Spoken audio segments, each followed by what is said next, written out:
ഷിനോജ്, കോട്ടയത്തെ ഇപ്പോഴത്തെ സ്ഥിതി തൽക്കാലത്തേക്ക് മഴ മാറി നിൽക്കുന്നു എന്ന് നേരത്തെ പറഞ്ഞിരുന്നു ഷിനോജ്. ഇപ്പോഴും അങ്ങനെ തന്നെയാണോ കാലാവസ്ഥ, അതോ ഒരു വലിയ മാറ്റത്തിന് സാധ്യതയുണ്ടോ? വലിയ കറുത്തിരുണ്ട കാലാവസ്ഥയാണോ?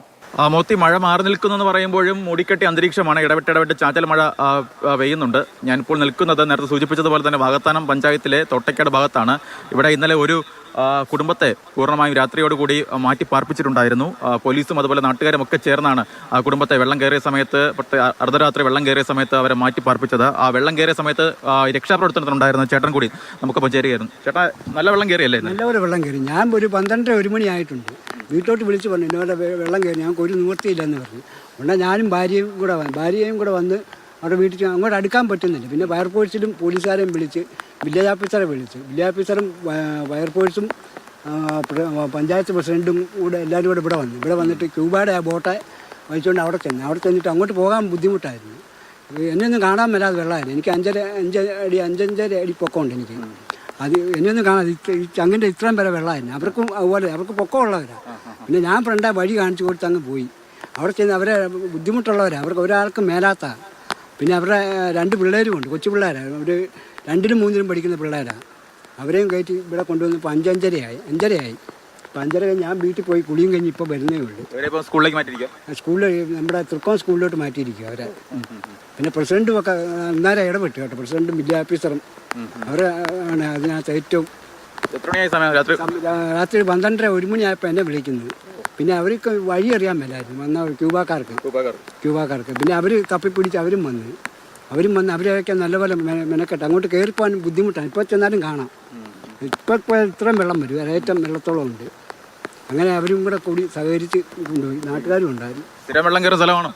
അല്ല, ഇതുപോലെ വരുമ്പം കയറുമെന്നേ ഉള്ളൂ. ഇതുപോലെ വരുമ്പം വലിയ വെള്ളത്തിന് ബുദ്ധിമുട്ടില്ല. എന്നാലും നടന്നൊക്കെ പോകാമായിരുന്നു. ഇപ്പോൾ ഇത്രയും വരുമെന്ന് നല്ലൊരു ഉറക്കം കഴിഞ്ഞ് അവർ എഴുന്നേറ്റപ്പോഴാണ് ഈ കട്ടിലിനും എല്ലാം പൊങ്ങിക്കിടക്കുന്നത്. അന്നേരമാണ് അവരറിയുന്നത് വെള്ളം. വൈകിട്ട് ഉള്ള ഇതിൽ അവർ കിടന്നപ്പം ഒന്നും കുഴപ്പമില്ലായിരുന്നു. കട്ടിലെല്ലാം പൊങ്ങിപ്പോയി. അന്നേരം അവരറിയുന്നത്. അവരെ ഒത്തിരി നാശാട്ടം വന്നിട്ടില്ല. അതുങ്ങൾക്ക് ഒരു ഗതിയില്ലാത്തവരാണ്. പിന്നെ അവരുടെ ഫ്രിഡ്ജും ഒറ്റ വീട് മാത്രമേ പ്രശ്നമുള്ളൂ. ആ ഒരു ഒറ്റ വീടേ ഉള്ളൂ. ബാക്കിയുള്ളവരൊക്കെ പാരെ മാറി. അതുകൊണ്ട് ഉള്ള ഇതേ ഉള്ളൂ. നേരത്തെ അവിടെ ഒരു വീടുണ്ടായിരുന്നു. അവർ നേരത്തെ അങ്ങോട്ട് പോയി, പകലെ പോയി. മഴ പെയ്തപ്പോൾ തന്നെ അവർ തുരുത്തല്ല. അതുകൊണ്ട് ആ ഇവിടുന്ന് അങ്ങോട്ട് പോകുന്ന ഇടത്ത സൈഡിൽ നിന്ന് അങ്ങോട്ട് പോകുന്ന കബഡിയാണ് അവരുടെ വീട്. എന്തായാലും ഈ പോലീസിന്റെ ഭാഗത്ത് നിന്ന് അറിയാൻ കഴിയുന്നത് വാകത്താനം പഞ്ചായത്തിൽ ഏകദേശം 2 കുടുംബത്തെ പൂർണ്ണമായി മാറ്റി പാർപ്പിച്ചിട്ടുണ്ടെന്നാണ്. മാത്രമല്ല ഈ നെടുങ്കുന്നം ഭാഗത്ത് ഏകദേശം 10ഓളം വീടുകളെ ഇന്നലെ വൈകിട്ടോടുകൂടി തന്നെ മാറ്റി പാർപ്പിച്ചിട്ടുണ്ട്. എന്തായാലും മഴ ഇങ്ങനെ ശക്തമായി തന്നെ തുടരുകയാണ്. മഴ ഉണ്ടോ അങ്ങോട്ടൊക്കെ? തീരെ കുറവാണ് മഴ എന്ന് പറഞ്ഞു കഴിഞ്ഞാൽ. മുടിഞ്ഞ മഴയാണ്. മഴ വീട്ടിന്റെ മുറ്റം വരെയൊക്കെ വെള്ളം കയറി നിൽക്കുക. അങ്ങോട്ടൊക്കെ വെള്ളം കയറി നിൽക്കുന്നുണ്ട്. സാധാരണ വെള്ളം കയറുന്ന സ്ഥലമാണ്? ഇല്ല, അങ്ങനെ വെള്ളം കയറുന്ന സ്ഥലമല്ല. ഈ പ്രാവശ്യം നല്ല മഴയാണ്. 3 ദിവസമായില്ല. പെട്ടെന്ന് മഴ പെയ്തല്ലേ? പെട്ടെന്നുള്ള പരിപാടിയായിരുന്നു. കാരണം ആ പുള്ളിയും കൂടെ പിടിച്ചോ. വെള്ളം കയറി മഴ പ്രശ്നമായോ? മഴ നല്ല പ്രശ്നമാണ്. പാലും കൊണ്ട് പോയതാ? എന്തായാലും ഇത്തരത്തിലുള്ള ഈ മഴക്കെടുതി എന്ന് പറയുമ്പോൾ തന്നെ ഇത്തരത്തിൽ ഈ പ്രത്യേകിച്ച് നദീതീരങ്ങളിലൊക്കെ താമസിക്കുന്ന ആളുകളെ സംബന്ധിച്ച് അവരൊക്കെ വലിയ രീതിയിലുള്ള ബുദ്ധിമുട്ട് തന്നെയാണ്.